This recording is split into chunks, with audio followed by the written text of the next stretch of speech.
age of science where just so against studying energy and how it affects us. And I mean, even I was listening to something the other day. Oh, I'm reading this book right now called The Biology of Belief. Okay. It's by Bruce Lipton, I think. But yeah, incredible stuff. And he really breaks down that we have discovered that, I don't know if you know anything about biology, but there are like these like sodium potassium pumps and like magnesium, and I think it's like magnesium and chloride or whatever, but there's certain pumps on the edge of in our cell membranes, and that keeps the balance of the pH in our cells, and like that also signals a lot of the things that happen in the body. And up until this study that he was referring to, we thought that that's just how it happened, just by these pumps, and that's what that's what's controlling the pH and controlling these certain signals. But he actually discovered, or I don't think it was him, but just like a study that he was referring to, that the energy mechanism, like the different frequencies that you introduce to the cell, actually changes the pH even more rapidly and has a higher like effect on it than the slow like potassium pump or whatever, like the ionization of the pH of the cell, because like that's what makes pH higher or lower is like how it's charged. Yeah. Okay. And so know that much.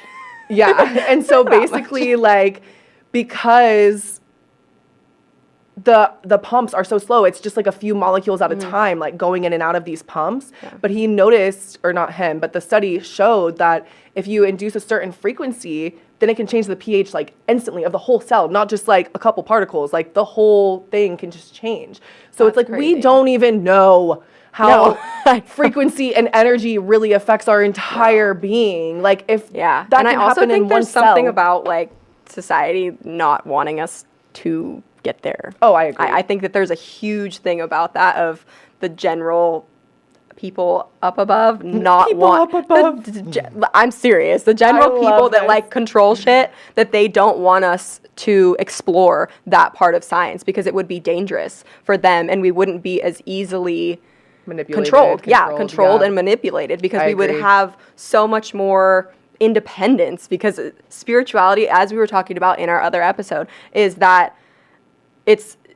spirituality is unique to you. It's not where like religion, it's the same for everybody. You go to church, you all believe the same thing, do the same thing, and you are one. But spirituality, everybody shows up differently. And that's why I think it can be so dangerous, is because everybody has completely so agree with that. Different, and has a different experience and has a different belief system. Whether if we, believe in the source of God or whatever that is, our soul and our journey is separate from everybody else's. Yeah, it's completely unique, and I think that is the danger in it. And I also would go even further to say that that's why really big celebrities get targeted with mind control like manipulation. Yeah. Because they have such a big influence on mass amounts of people. Yeah. And when someone gets that influential, I really think they try to make them go crazy, and like if they're not staying in line with the narrative, they drug them. Yeah. It's like MK Ultra. Do you know about MK Ultra?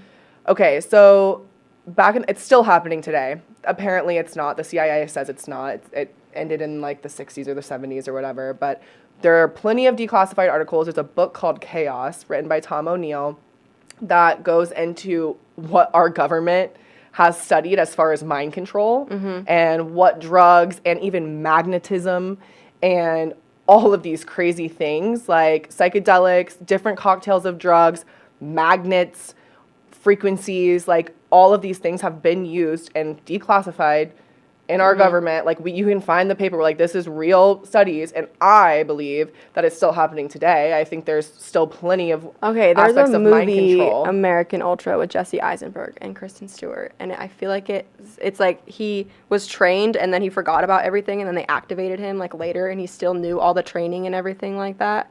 So he was able to he was activated from a word, and he had no idea. And then he was suddenly able to fight and do all these things. And it was, he was formerly in the CIA and stuff like that. So I feel like we're talking about. It's probably, related to MK Ultra, because MK Ultra is insane. Like the things that our government has done to entire nations, not just here. Like we've done crazy mind control stuff in France or something like that, I believe, we tried to spray LSD on like the whole country. That would be interesting. Yeah, like we've done some really crazy things, and it's just wild. It's just wild, and I really think that you're on the right track of like finding your individuality and like having power in that and all of this. Like they just don't want us to get there. And that's why I feel like also, like, there's not a lot of freedom about talking spiritually.